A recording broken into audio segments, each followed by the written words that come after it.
প্রবাসী ভাইদের জন্য বিকাশ অ্যাপের মধ্যে একটি অসাধারণ ফিচার চলে এলো। এখন থেকে চাইলে পৃথিবীর প্রায় অধিকাংশ দেশ থেকে বিকাশ অ্যাপ ব্যবহার করতে পারবেন এবং বিকাশ অ্যাপ ব্যবহার করে রেমিটেন্স দেশের মধ্যে পাঠাতে পারবেন। এবং আরও কিছু ফিচার আছে যেগুলো আপনি চাইলেই বিদেশ থেকে এখন থেকে ইউজ করতে পারবেন। তো কীভাবে আপনি বিকাশ অ্যাপের মধ্যে অ্যাকাউন্ট তৈরি করবেন বা বাইরের দেশ থেকে বিকাশ অ্যাপ ব্যবহার করবেন এবং কোন কোন দেশ থেকে মূলত ব্যবহার করা যায়, আজকের এই ভিডিওতে আমরা বিস্তারিত আলোচনা করব। তো চলেন এভরিওয়ান, আর কোনো কথা না বলে আমরা ভিডিওটি স্টার্ট করে দিই।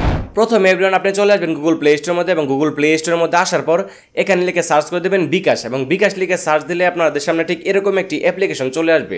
এই সফটওয়্যারটি আপনাদের ফোনের মধ্যে প্রথমে ইনস্টল করে নিতে হবে। আর যদি আপনি আগে থেকে ইনস্টল করে রাখেন তাহলে আপনি কি করবেন, এই সফটওয়্যারটি সিম্পলি আপডেটের মধ্যে ক্লিক দিয়ে আপডেট করে নেবেন। তা না হলে কিন্তু আপনি এই ফিচারগুলো উপভোগ করতে পারবেন না। তো সফটওয়্যারটি আপডেট হয়ে যাওয়ার পর আপনি কি করবেন, সিম্পলি সফটওয়্যারটি ওপেন করে নেবেন।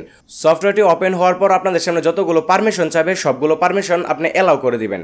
তারপর এখানে আপনারা তিনটা ফিচার দেখতে পারবেন, একটা হচ্ছে log in register, mobile number পরিবর্তন, আর একটা হচ্ছে বিকাশ অ্যাপ ঘুরে দেখুন। ঠিক আছে, যেহেতু আপনারা বাইরের দেশ থেকে নতুন করে অ্যাকাউন্ট তৈরি করবেন তাই হচ্ছে আপনারা কি করবেন, এখান থেকে বিকাশ নাম্বার পরিবর্তন যে লেখাটা আছে দ্বিতীয় নাম্বারে এই অপশনটা আপনি সিলেক্ট করে দিবেন।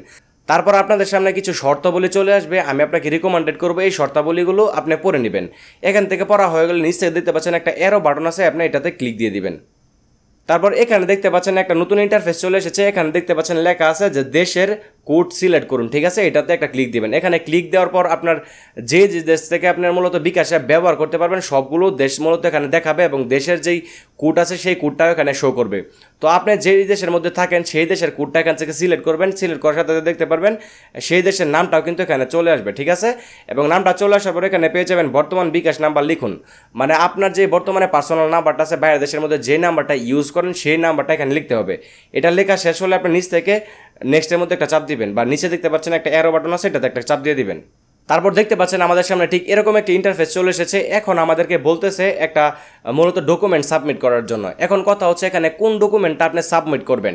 যখন আপনি বাইরের দেশের মধ্যে গিয়েছেন তখন কিন্তু আপনার পাসপোর্টের মধ্যে ইমিগ্রেশনের মধ্যে একটা চিল মেরে দেওয়া হয়েছে। ঠিক আছে, যখন ইমিগ্রেশনে হয়েছিল তখন কিন্তু আপনার পাসপোর্টের মধ্যে একটা চিল দেওয়া হয়েছে। সেই চিলের যে ছবিটা আছে এটা আপনাকে এখানে তুলে দিতে হবে। ঠিক আছে, আমি একটা ছবি এখান থেকে তুলে জাস্ট এখান থেকে আপলোড ফাইলের মধ্যে ক্লিক দিয়ে দিচ্ছি, এবং ছবিটা ঠিকভাবে দেওয়া হয়ে গেলে আপনি নিচ থেকে দেখতে পাচ্ছেন আবার অ্যারো বাটন আছে, অ্যারো বাটনের মধ্যে একটা ক্লিক দিয়ে দিবেন। তাহলে দেখতে পাচ্ছেন এখানে কিন্তু বিকাশ অ্যাপের মধ্যে অ্যাকাউন্ট তৈরি করা হয়ে গিয়েছে। এখন আমরা বেসিক্যালি বাংলাদেশ থেকে যতগুলো ফিচার পাই সবগুলো ফিচার কিন্তু এখানে আসবে না। ঠিক আছে, এখানে মাত্র তিনটা ফিচার আছে, একটা হচ্ছে যে সেন্ট মানি, মোবাইল রিচার্জ, আর একটা হচ্ছে যে রেমিটেন্স। ঠিক আছে, আপনারা বাইরের দেশে যখন এটা ইউজ করবেন প্রথমে এই তিনটায় মূলত ফিচার আপনি এখান থেকে ব্যবহার করতে পারবেন। তো এই তিনটা ফিচার বর্তমানে ব্যবহার করতে পারবেন। আমি আশা করতেছি বিকাশ অ্যাপের মধ্যে যখন ইউজ করতে থাকবেন আস্তে আস্তে তারা ওই বাকি ফিচারগুলো আমার মনে হয় এটার মধ্যে আনার সম্ভাবনা আছে। তো এখানে অ্যাকাউন্ট তৈরি হয়ে যাওয়ার পর আমরা নর্মালি যেভাবে বিকাশ অ্যাপ ব্যবহার করি ঠিক ওই রকমভাবে আপনারা এখান থেকে সেন্ড মানি করতে পারবেন, মোবাইল রিচার্জ করতে পারবেন এবং রেমিটেন্স পাঠাতে পারবেন। তো আর যদি এই বিষয়টা আপনার বুঝতে কোনো অসুবিধা হয় তাহলে অবশ্যই কমেন্ট সেকশনে জানাবেন, এবং কোন কোন দেশ থেকে মূলত আপনি এই বিকাশ অ্যাপ ব্যবহার করতে পারবেন এটা মূলত তাদের অ্যাপের ভিতরে মূলত দেওয়া আছে।